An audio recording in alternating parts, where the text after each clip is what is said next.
Welcome to the Megacast, our live local daily TV, radio, and streaming show looking into all things Michigan. I'm Tyler Kieft.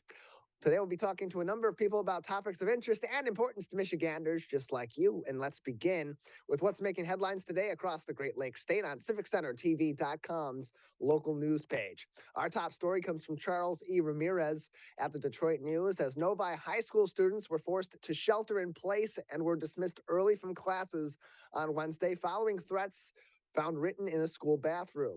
According to the Novi Community School District Superintendent Ben Manka, a student notified the district of the threat at about 11 a.m. Students were shortly after that told to shelter in place, which they did until about 1:45, when the threat was cleared and staff dismissed all classes for the remainder of the day. In a statement, Superintendent Manka said, quote, "Our teachers, support staff, administrators, students, and everyone involved today did a fantastic job acting quickly and jumping into action. Our partners at the Novi Police Department also did an excellent job providing support and guidance throughout the incident," and closed quote. This was not the only threat made against a local school of late, and not even the only one made on Wednesday, as two Dundee middle school students in Monroe were arrested and faced charges following a threat placed on a confidential reporting system on Wednesday morning. So again, seeing false threats being made against schools in our local area, causing some upheaval in those schools, especially as we approach 1 year since the shooting at Oxford High School. This is still continuing on in our local area. Luckily, these threats have all been false reports, and none of these have been true threats, but it also makes the situation that much more dangerous when a real threat does arise, that people may believe it's another one of these fake threats, and that could put a lot of people's lives at risk. All the more reason why this continues to be something that's pushed on by law enforcement, certainly by school districts, that if you partake in this kind of action, you'll very likely get into a whole lot of trouble for doing so. Also making headlines today on CivicCenterTV.com's local news page from J.C. Reindl at the Detroit Free Press. Amazon continues to make the Metro Detroit area a familiar place to set up shop as a new delivery station opened on Wednesday in Canton.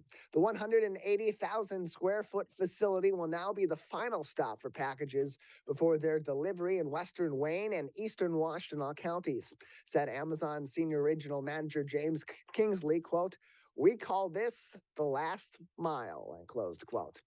The building project was completed without any tax breaks or developmental incentives as well, according to Canton Township Supervisor Anne Marie Graham-Hudak.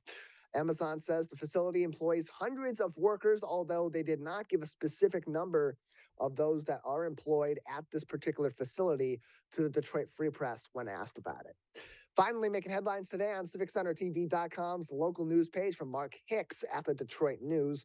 As we approach Election Day and see reports of civilians standing guard in militia gear that some call intimidation for voters delivering absentee ballots across the nation, local officials are warning Michiganders there will be no intimidation tolerated at the polls or at ballot drop boxes leading up to and on Election Day.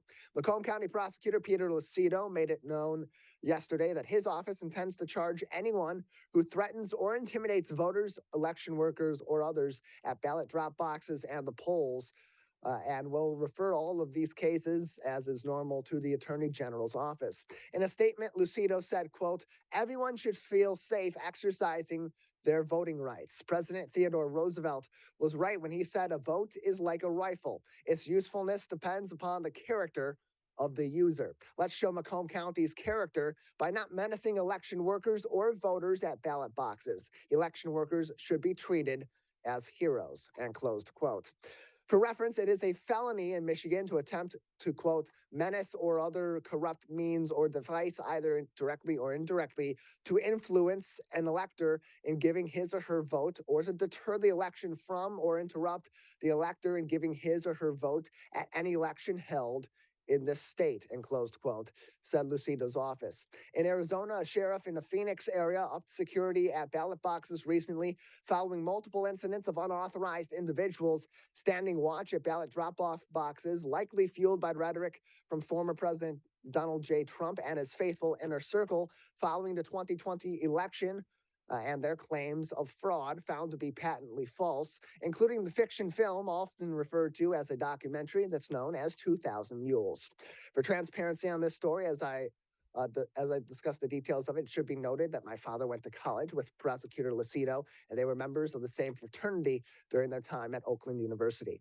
All of those headlines today on our website, civiccentertv.com, on our local news page, along with helpful and up-to-date links on COVID-19 information directly from the Centers for Disease Control and Prevention at the federal level, the Michigan Department of Health and Human Services at the state level, and of course locally where we originate our broadcast in the Oakland County area from the Oakland County Health Division. We have a great show ahead on this Thursday edition of the Megacast. Up next, we'll have our weekly mental health talk with the Birmingham Maple Clinic's Carrie Krawiec. Stay tuned. You're watching and listening to the Megacast. Can I ask you a question? Why do you want to get the COVID-19 vaccine? I don't like getting sick. The virus will die. It will be easy to not catch it. Keep my family safe and keep playing soccer. Because I love being vaccinated. What's your hope for everyone? I hope everybody gets the vaccine to keep safe and strong. Be happy, having fun everywhere. Everyone stay safe and hope you get the vaccine. Let's whoop it up for these moments. Made possible by the COVID-19 vaccine.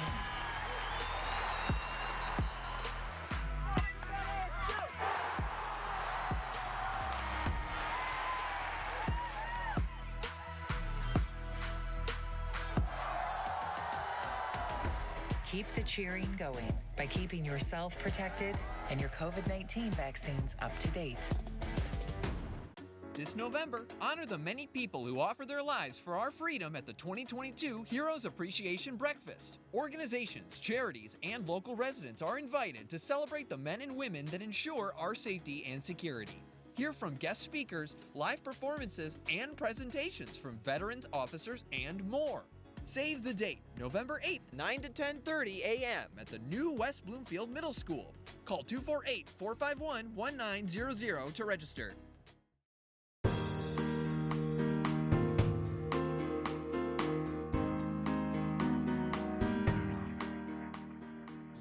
Local daily TV, radio, and streaming show about all things Michigan. I'm Tyler Kieft.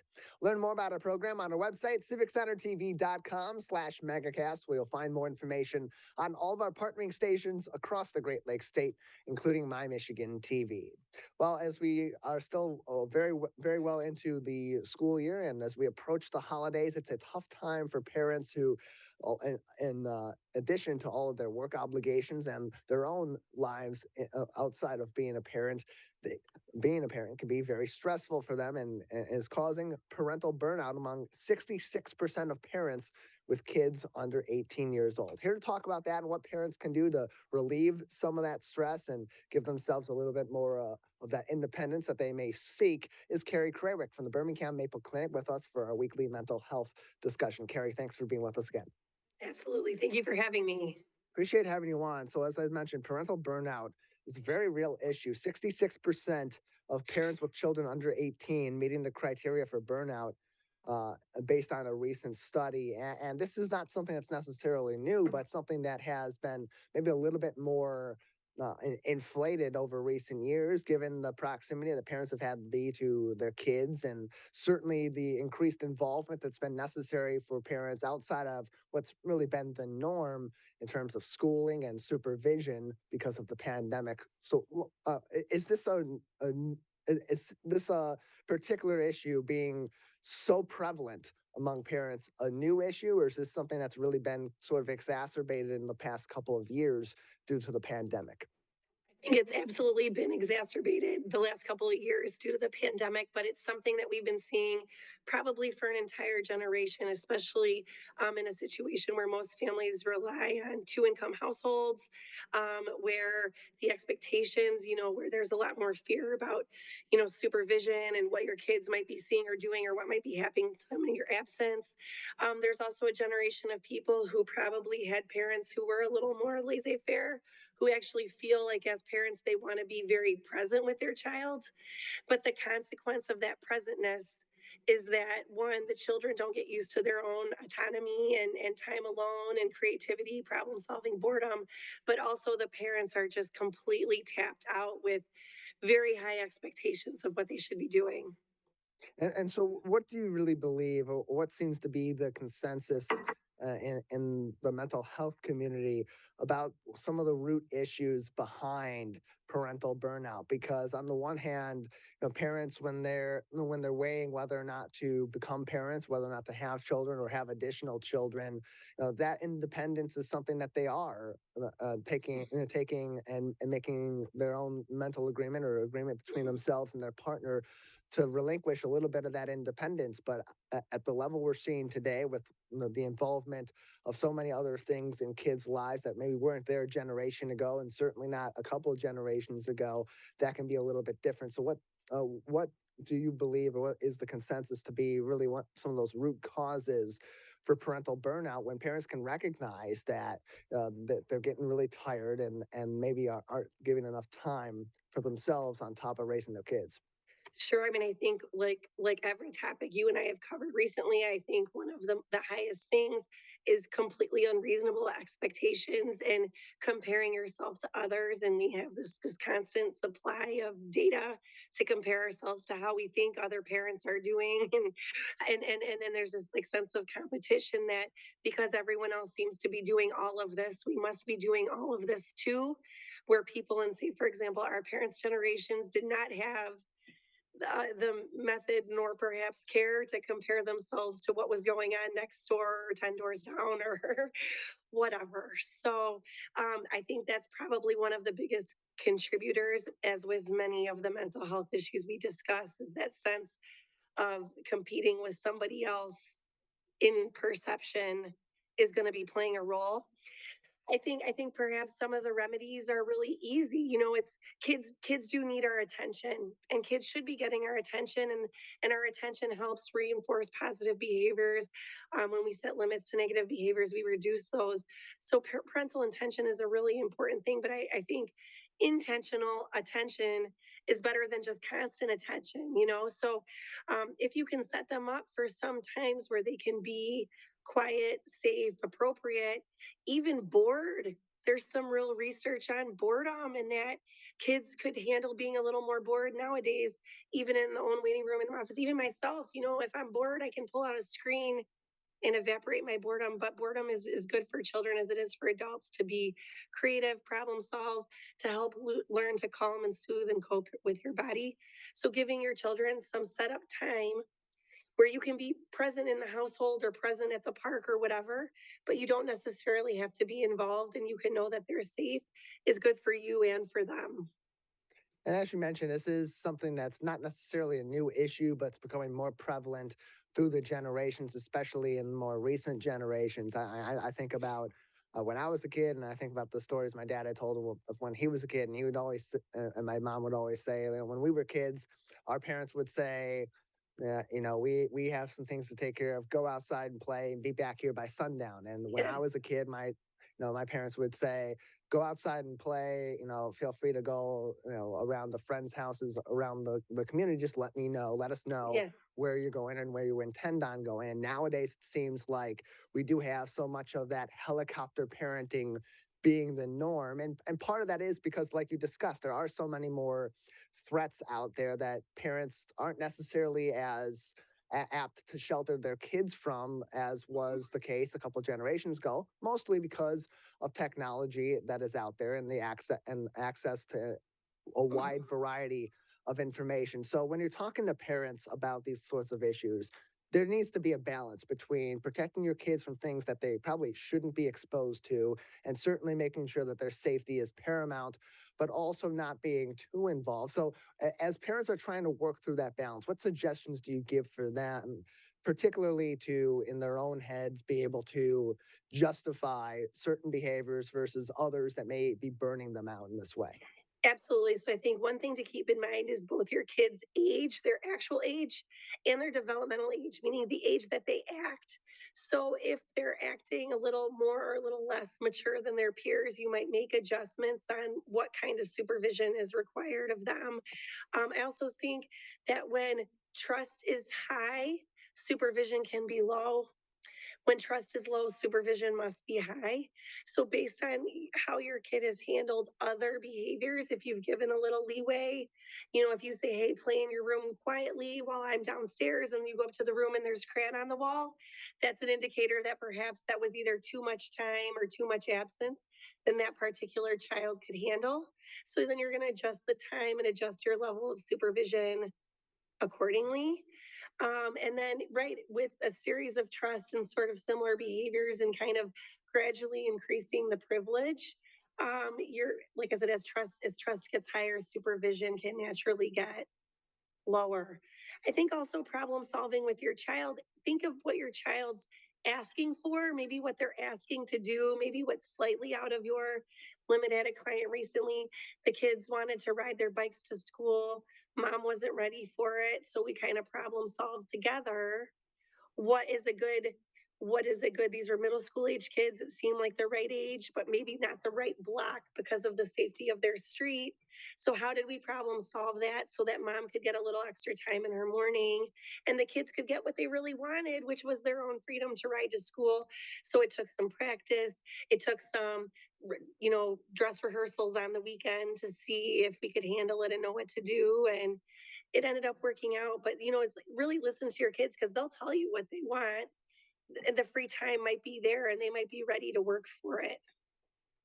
You can get in contact with Carrie and the team at the Birmingham Maple Clinic by visiting birminghammaple.com or calling them 248-646-6659, 248-646-6659, and send an email, info@birminghammaple.com for more information to answer any of your questions. Carrie, as parents are addressing the root causes of some of this burnout, how much supervision they really need to be having in certain situations with their kids. It's also important for them to address the issues that their parenting might be having on themselves, and certainly on the relationships with their co-parent or with their partner, or both in some cases, because those certainly will affect their parenting overall. So what suggestions do you have on that front for parents to take that step back and really evaluate where they're at and what treatment they may need in order to get through some of the parental burnout, but also to work through some of the issues that they might have that could also be contributing to that burnout?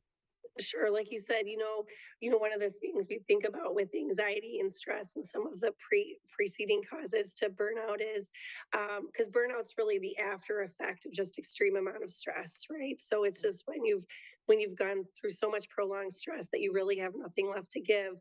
So what are some of the causes of stress? And certainly, like you said, there are many rational causes of stress: the pandemic, potential risk to harm to our children, what they might encounter in social media, bullying, whatever.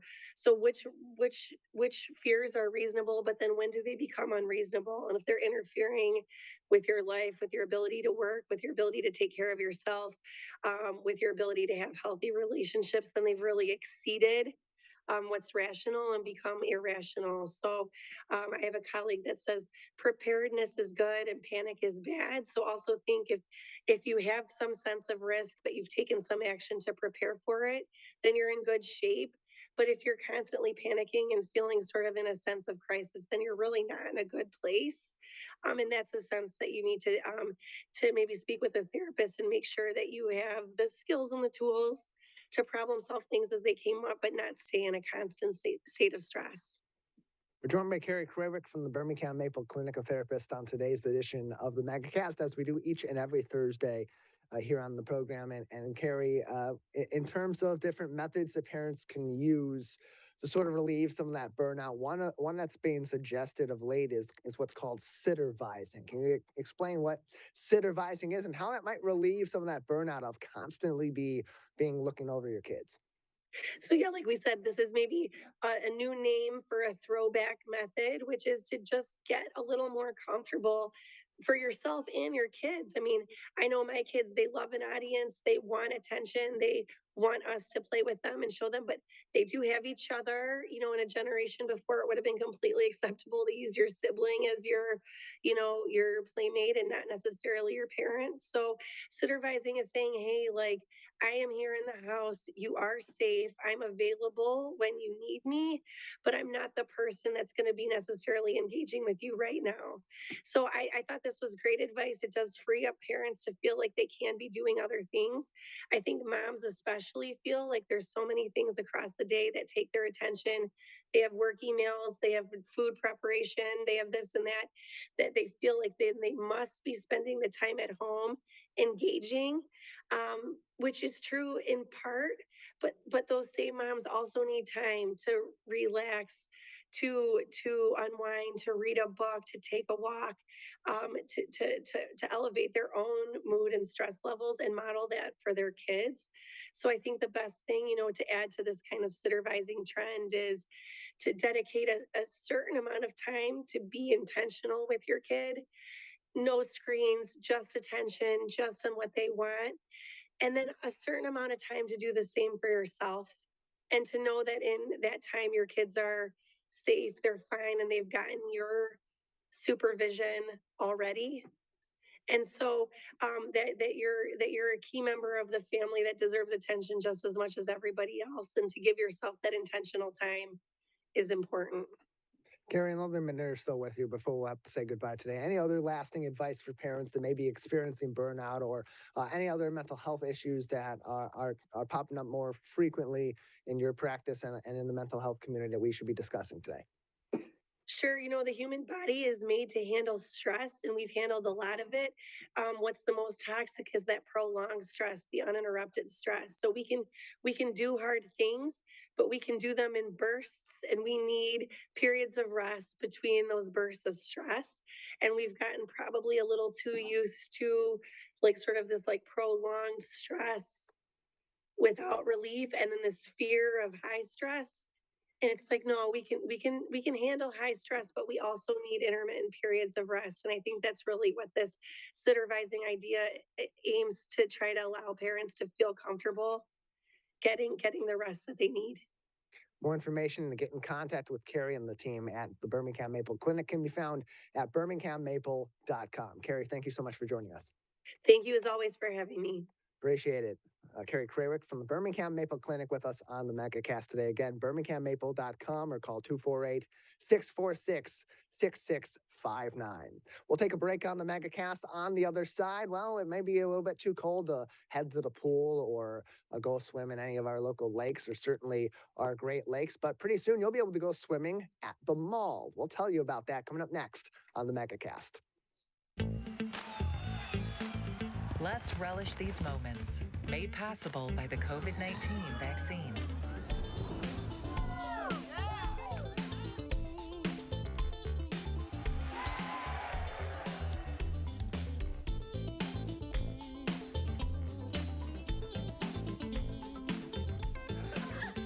Keep the festivals going by keeping yourself protected and your COVID-19 vaccines up to date. Can I ask you a question? Why do you want to get the COVID-19 vaccine? I don't like getting sick. The virus will die. It will be easy to not catch it. Keep my family safe and keep playing soccer because I love being vaccinated. What's your hope for everyone? I hope everybody gets the vaccine to keep safe and strong. Be like happy, having fun everywhere. Everyone stay safe and hope you get the vaccine. Let's whoop it up for these moments, made possible by the COVID-19 vaccine.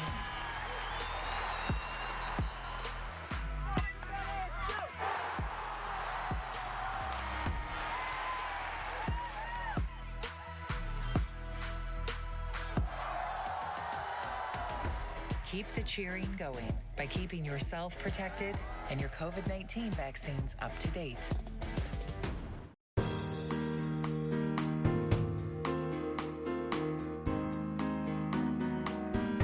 Welcome back to the Megacast, our live local daily TV, radio, and streaming show about all things Michigan. I'm Tyler Kieft. Learn more about our program by visiting civiccentertv.com/megacast. You'll find more information on all of our partnering stations across the Great Lakes State, including My Michigan TV, and find all of our full shows and each individual interview on demand. civiccentertv.com/megacast. Well, the warm seasons of the year are done, so swimming outdoors and certainly in our local and our Great Lakes here in Michigan is about over. But if you and your kids are still interested in hitting the water and learning to swim or becoming better swimmers, you can do so over the colder months, indoors, and even at your local mall. Joining us now on the Megacast is Gabby Rosely, the general manager of Goldfish Swim School, opening up in West Bloomfield. Gabby, thanks for being with us today. Of course, I'm happy to be here. Thank you so much for having me. Yeah, glad to have you on with us. So this is a new location for Goldfish Swim School. It is a chain that has several locations in the Metro Detroit area. Most closely to the new West Bloomfield location would be a Birmingham location, Farmington Hills, and Clarkston. But opening a new location in West Bloomfield, it's under construction right now, and it's really interesting to see on your social media the way that that's being put in, because it's going in at the Orchard Mall on Orchard Lake Road just before Maple in West Bloomfield. So tell us first about Goldfish Swim School and kind of the approach that it takes to teaching swimming to kids of a bunch of different ages. Yeah, absolutely. So our program, we teach kids that start at as early as 4 months old, all the way up to 12 years old. We start as soon as we can, because the sooner we start, the less likely children are to develop a fear to the water. So all of our levels are catered toward our age groups. Jenny McQuiston, who was one of our founders, actually studied early childhood development. So our curriculum and our curriculum team, who's constantly improving the curriculum, is really focused on water safety and survival skills for our beginner levels. And then we begin to build the foundation for techniques to actually be mobile in the water and eventually progress into our front and our back strokes. And in our pro levels, we do teach the butterfly and the breaststroke strokes as well.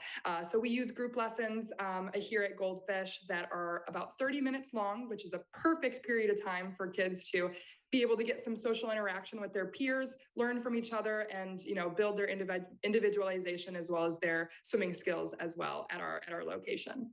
So as I mentioned, there are several different locations for Goldfish Swim Schools here in the Oakland County area and across the state of Michigan. Why West Bloomfield for this new branch of the company? What about West Bloomfield Township and that location in the Orchard Mall makes it the perfect spot to open up another swim school? We are so excited to come to West Bloomfield. We did, as you mentioned, we do have a location in Birmingham. That was actually our first Goldfish location, started in 2006. We now have over 135 locations across North America. And we wanted to come to West Bloomfield because, as you know, we do have some dispersed schools across Oakland County, but we don't really have a location to pull from those cities like West Bloomfield or like Commerce or White Lake or Waterford. It's a little bit of a drive to get to Birmingham or Clarkston for some of those families. So coming to West Bloomfield is something we're super excited about. The community atmosphere there is fantastic. And I think that, in that market, there are a lot of new parents that are looking for activities for their children that are local to the community that allow them to kind of get that social interaction that we've been so deprived of because of COVID. So we're really excited to bring the community together and come teach all those kids how to swim. And this new West Bloomfield location, it's not open just yet, as we mentioned. It is under construction at this time. When do you expect to be open at your location in the Orchard Mall? That's correct. So our location is set to open December 13th. That is the first day in our schedule. As of now, you can book in online through our website and actually reserve that spot for the middle of December. And then, of course, your spot will be reserved, and into January, you will have that spot if you're able to get one quick, as they're booking up really quickly for the month of December. So you can find more information on Goldfish Swim School and all their local locations, including their new location opening, as Gabby said, in December in West Bloomfield, by going to goldfishswimschool.com. Goldfishswimschool.com to call their West Bloomfield location and reserve a spot in one of their early classes in mid-December. 248-297-6038. 248-297-6038. 6038 for more information. And it's interesting too, because you'll be opening in the colder months of the year, opening in December, right in the early part of the winter season, right around the time where winter really starts to take its course here in Michigan. And when we think about swimming in Michigan, we think about the warmer seasons of the year, certainly late spring, definitely over the summer, outdoors in the local pools, and certainly in our local lakes and the Great Lakes here in the state. But why is this time of the year, right now, and even through the colder months of the year, the perfect time for parents to bring their kids into a place like Goldfish Swim School and learn to swim? Absolutely. So as you know, the winter months in Michigan, they get frigid out there. So our tropical atmosphere in all of our facilities is just a bright light in the middle of winter. You know, the kids look forward to it. The members really enjoy being a part of our Goldfish family and coming into our facility. But aside from actually being in the location, swimming in the winter is a really great activity for kids to maintain their activity level. So staying active, and when you roll into January and February, what's coming up is spring break. So we got to get them ready. Your family might be going to Florida. So having those swim skills ready for spring break, and then building on those in the colder months to be prepared for summer. Because as you said, you know, where we live, there are lakes everywhere, and you want to be able to go to the beach with your family in the summertime. So using those months in the winter is essential to build a foundation to learn how to swim and enjoy yourself in the summer here in Michigan. There are plenty of places all throughout the state of Michigan for people to learn to swim, and various different settings and different levels of expertise that kids may be learning to swim from or taking swim lessons from. What sets Goldfish Swim School apart in terms of its approach to teaching swimming, and particularly its staff that's overseeing these classes? This is one of our favorite questions to answer, because I truly believe in the golden experience that we are so dedicated to providing to all of our members. Safety is one of our number one priorities. So I always communicate that to families that are interested in hearing about why Goldfish is so special. All of our staff on any location is ready to respond in case of an emergency. So we push that CPR certification so that if anything were to happen, anyone on the team is ready to respond in case of an emergency. We have lifeguards on every shift, which not all swim schools have. And we also have deck supervisors, which are also lifeguard certified, that monitor lesson quality and class control and the overall effectiveness of our swim lessons. So our safety is amazing. And then I like to touch on our curriculum too when I'm talking to families that are interested in learning more about Goldfish. We have a curriculum team that has been developing and improving our curriculum since 2006. Like I said, Jenny, who's one of our co-founders, she studied childhood early development. And from there, we have built such a fantastic team that we've studied the skills and the levels and the age groups that we teach. And we have really, really simplified and made the process a really good time for the kids and effective for them to be able to learn. You can reserve your kid's spot in some of their early classes with the new Goldfish Swim School location in West Bloomfield, opening in mid-December, by going to their website, goldfishswimschool.com, goldfishswimschool.com, or calling their West Bloomfield location at 248-297-6038, 248-297-6038. And Gabby, you have such excitement for this new location for Goldfish and its approach to teaching swimming. You yourself are a swimmer. What got you involved with Goldfish, and how long have you been with them? Yeah, I actually grew up a swimmer myself. I was a competitive swimmer. I swam briefly in college at the University of California in San Diego before I ended my career due to some injuries, unfortunately, but I kept the swimming in my life. I have been a coach for about 7 years, actually. I've been teaching lessons for roughly 5 of those 7 years. So water safety is something that is really, really important to me. I thrive in the water. I love the water, and I want to make sure that kids never develop a fear that prohibits them from being able to enjoy the water as much as I do, or, you know, my friends and my family do. And I think that, you know, Goldfish is it's such a special business because we consider ourselves a family. All of our locations are so unique in that we are really bonded together with our staff and our members. So it really is a golden experience every time you come through those doors. And I myself believe that wholeheartedly. Locations not only in West Bloomfield, also in Birmingham and Farmington Hills and Clarkston in our local area, Rochester as well. More information can be found on goldfishswimschool.com. Their West Bloomfield location opening in mid-December. You can also sign your kids up for some of their early classes with spots still available and plenty of those at goldfishswimschool.com or by calling their West Bloomfield location at 248-297-6038.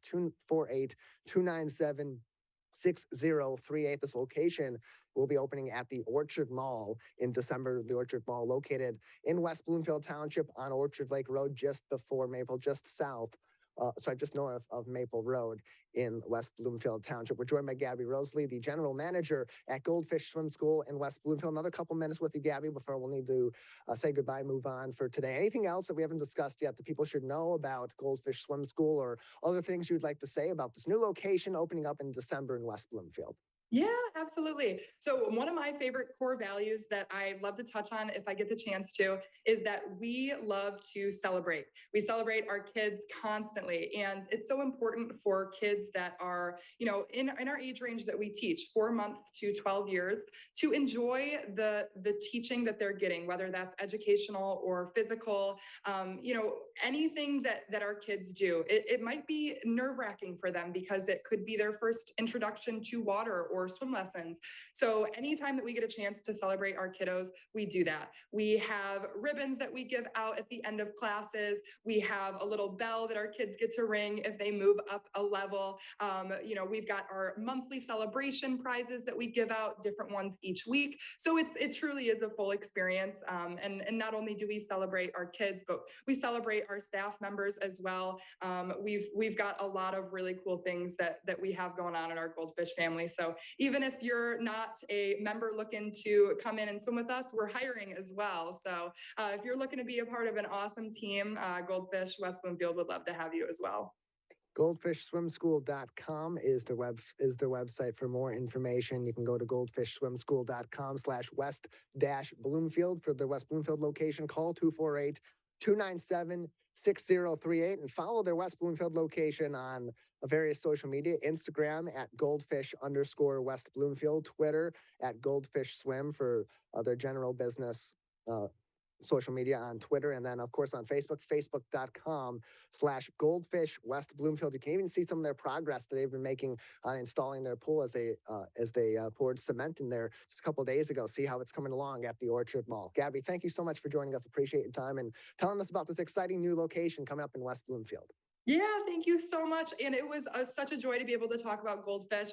We would love to have every single one of you come swim with us. So please do visit our website, get some more information if you need some, or give us a call. Myself or my assistant general manager, Lily, we would be so happy to talk with you over the phone and give you some more information about our program. Again, that's goldfishswimschool.com or 248-297-6038. We'll take a break on the Megacast. On the other side, we'll talk to a local nonprofit that's helping to build confidence and also provide plenty of opportunities for both boys and girls in the Metro Detroit area. That's coming up next. You're watching and listening to the Megacast. This November, honor the many people who offer their lives for our freedom at the 2022 Heroes Appreciation Breakfast. Organizations, charities, and local residents are invited to celebrate the men and women that ensure our safety and security. Hear from guest speakers, live performances, and presentations from veterans, officers, and more. Save the date, November 8th, 9 to 10:30 a.m. at the new West Bloomfield Middle School. Call 248-451-1900 to register. In the face of COVID-19, staying healthy is important. And now the same is true as we face the flu. Influenza has the potential to infect millions, putting lives and the healthcare system at risk. Fortunately, it's easy to protect yourself. The flu vaccine is safe and effective, and with COVID-19 still spreading, it's essential. To see how you can hit this virus head-on, visit michigan.gov/flu. Now that the vaccine is available for children 5 and up, why do you recommend it? Kids are part of the community and they can spread COVID. We're seeing both healthy children getting sick from the virus as well as children with underlying health conditions. They can easily bring the virus home to other people that are vulnerable and make them sick as well. This vaccine can change that and keep children safe. It's essential that your children get vaccinated to protect them, to protect your families, and to protect those in the community around you.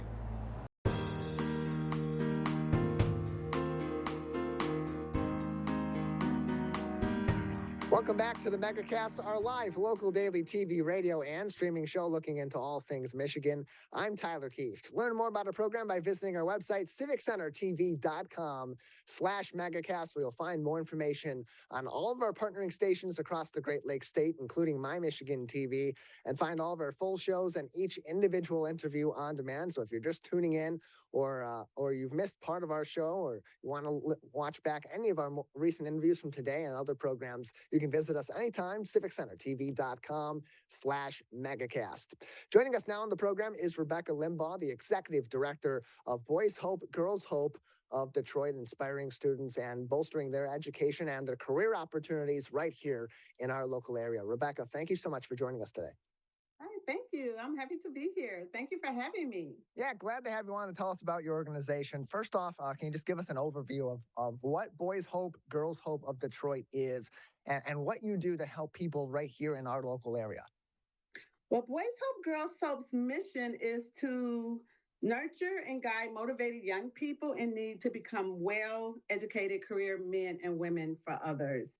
Our scholars come from a variety of backgrounds, and there are barriers that prevent them from achieving their full potential. So what we do is like we provide all of the services necessary to get them to the next level. We are here to help eliminate those barriers, whether it's family, school, community, or any other challenges that they may face. Our team is actually committed to empowering young people by helping them become the best versions of themselves that they can possibly be.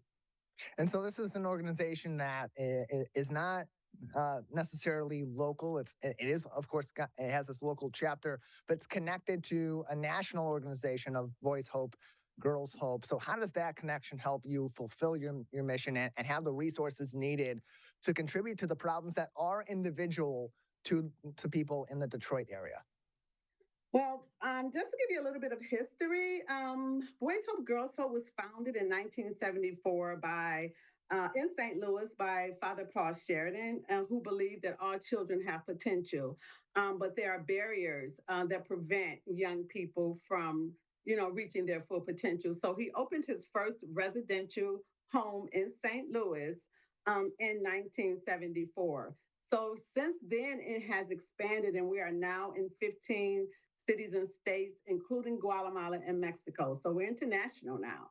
So what our national office will do for us is to bring us all in one location to share best practices. We also offer scholarship assistance. They help us in that area as well. So we'll provide a portion of the scholarships, and we'll talk a little bit more about all three of our programs soon, I hope. But what our network's headquarters do is just bring us all in one hub so we can continue to grow our programs in these 15 different cities and states and internationally. And you mentioned, Rebecca, that at the crux of what Boys Hope, Girls Hope of Detroit does and what the national organization, international now organization does is to overcome those gaps and those barriers. Yes. To education and to progress for these kids all across the Detroit area and around the world. So what are some of those barriers specific to Detroit? And what are some of the ways that your organization helps to navigate these students, these young people around those barriers to achieve these goals and really tap into that potential that the founder of this organization truly believes every child has? Well, we offer 3 individual programs. And in these programs, we offer family support, school assistance, community engagement, resources.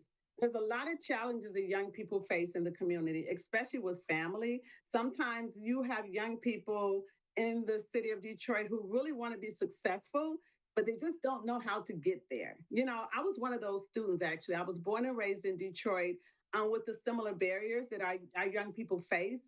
And sometimes they're just stuck in their community and they do not have the resources, exposure, support, love, guidance that they need to be able to make it to the next level to be successful. That is what we offer. We offer that in 3 different ways. First, through our Hope House residential program. In this program, we have 6 girls who actually live in the house. And we provide wraparound services to these young people for whatever reason. Maybe it's homelessness, maybe is just there's a family this family has too many people in the home and they can't focus on this young person, but she has dreams and goals. So we bring that child in our residential home, and we provide those wraparound services to that young person. We also partner with 3 schools in the city of Detroit to provide college prep support for 3 schools, 10 students each school. We provide the same services that we do in our residential home, which is a wraparound services, love, support, resources, guidance, exposure. We provide that to these young people in the schools. They just don't live with us. So same services, they just do not live in our home. And we provide those services after school. We just partner with this wonderful organization here in Detroit called Say Detroit, where we're going to bring all 3 of our schools, our students in our schools into this one location so we can provide the services together. And our 3rd program is our collegiate support. What we found is when young people grow up in the inner city, they're only used to their surroundings and then the support that we give them.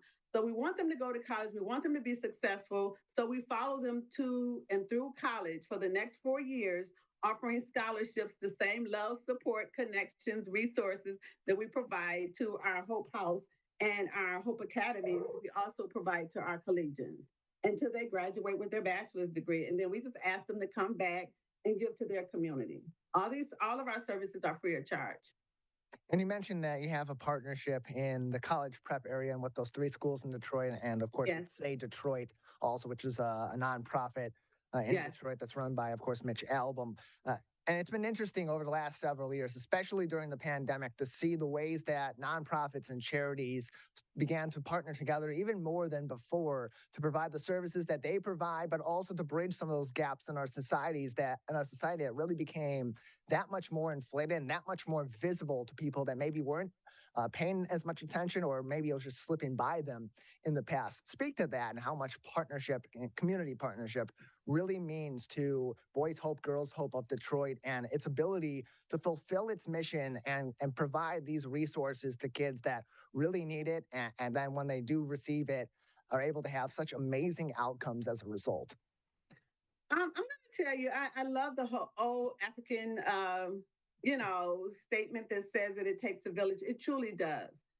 We at Boys Hope, Girls Hope, I am a mental health therapist by degree. And so it's important that we focus on the mental health of young people. And we have actually revised our curriculum to focus on mental health. And what Say Detroit and the Union, which is another nonprofit, and now Mary Grove, we just moved our offices into Mary Grove so we can be in that hub of other nonprofits and community organizations that can help support what we do. So we want to make sure that with the partnership with Say Detroit, the Union, Mary Grove, is that we have this wraparound. I talk about wraparound services a lot because that's what our young people need to be successful. So we're exposing them to every opportunity, whether it's financial literacy, whether it's mental health, whether it's college tours, to make sure that they're on the campuses, actually filling themselves on a college campus. A lot of mental health work, a lot of life skills. So we partner to make sure that our scholars have these wraparound services. You can find more information and help them fulfill this mission and provide these services at bhghdetroit.org. That is bhghdetroit.org to learn more about Boys Hope, Girls Hope of Detroit. We're joined by its Executive Director, Rebecca Limbaugh, on today's edition of the Megacast. I want to also give you an opportunity to talk about some of the ways that people can contribute to this organization with their time and of course, financially to help you with your goals and with your future. But one of those ways is to participate in your annual Festival of Hope. Can you tell us about the Festival of Hope and when that is and how people can participate? Yes, Festival of Hope is something, that's my baby. I created it. I've been at Boys Hope, Girls Hope since 2013. And I was sitting at the table with our young scholars, and a few of my team members. And I say, so what do you guys, we have to serve community because I don't care where you come from, your background, your economic status, is that like there's always someone who has a little bit less than you. I want to make sure that we teach our scholars the importance of giving back to their community. And we talked about it for a while. And then at one of our residential homes, we actually started to bring our young people together and ask them, how do you plan a community service event? And our scholars planned this event, and we had the first event in our residential home, maybe about 40 or 50 people. And then now here it is, maybe like 9 years later, it has grown to now we're in the community. We service every single area, east side, west side. And what we do is a 2-day event. The Friday is more of a Black History celebration where we bring all our partners, parents, scholars, young people. Everyone is involved in Boys Hope, Girls Hope. And our young people, they actually plan and they implement this day. There's activities, there's a lot of fun. And then the second day is the actual community service. And we come together with our partners and we just serve the community.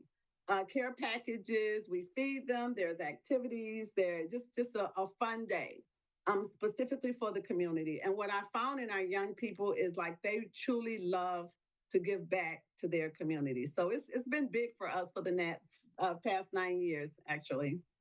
You can find more information by visiting bhghdetroit.org, bhghdetroit.org/festival-of-hope, or just go over the events and news and select Festival of Hope to learn more information. We're joined by Rebecca Limbaugh, the Executive Director of Boys Hope, Girls Hope of Detroit, on today's edition of the Megacast. Rebecca, I do want to give you some time to talk about how kids and families can get their young ones involved in this organization and get them access to these resources in those 3 key areas: residential, college prep, and support services. Because it's one thing to provide those services to people that you find, that you go out to and that you reach out to, but if someone is in need, or if people are in need of these services, how can they best reach out to Boys Hope, Girls Hope of Detroit? Well, we're on every social media outlet, Facebook, Twitter, Instagram, and of course our website. And then there is a link there that you can find out about our services. But I am very grassroots. I am in the community. I am talking to our partners. I am in homeless shelters. I'm wherever you can find young people. I'm a youth advocate, actually. And I'm in schools. Wherever you can find these young people, I reach out to them. So we're in the community talking about who we are and the services that we can provide to young people in the city of Detroit, as well as on our social media outlets. More information can be found bhghdetroit.org. Again, it's their website, bhghdetroit.org, for more information. At this time, what are some of the most important ways, the most significant ways that people out in the community that want to support your mission and your efforts in the Detroit area supporting these kids, how can they best contribute to Boys Hope, Girls Hope of Detroit at this time? Oh, my goodness. Yes, you can go to our website. You can reach out to me individually, 248-342-9983. But we are in need. Our services are free of charge to all of our young people and our college students. For our residential home, volunteers to come in and prepare meals for our scholars, resources, any type of resources you can provide to run a house. Whatever you need to run your household, we need those same items in our household for 6 girls, So we're always looking for hygiene products. We're looking for school supplies. We're looking for anything you can provide for us to help us run our house effectively. For our academy programs, of course, always school supplies. We're in need of school supplies. A lot of the times, the families of our young people are suffering as well. So we're always trying to prepare food baskets for our families, Christmas gifts, just whatever we can do to help our young people thrive. Well, we appreciate you joining us today and of course, telling us more about Boys Hope, Girls Hope of Detroit, as well as all of our other guests for joining us on today's edition of the Megacast. That will do it for this Thursday edition of the show. Big thank you as well to our dedicated crew at the studio of My Michigan TV, Calvin Brown and Jared Clark at Master Control. That's it for this Thursday edition of the program. We'll return with a new episode very soon.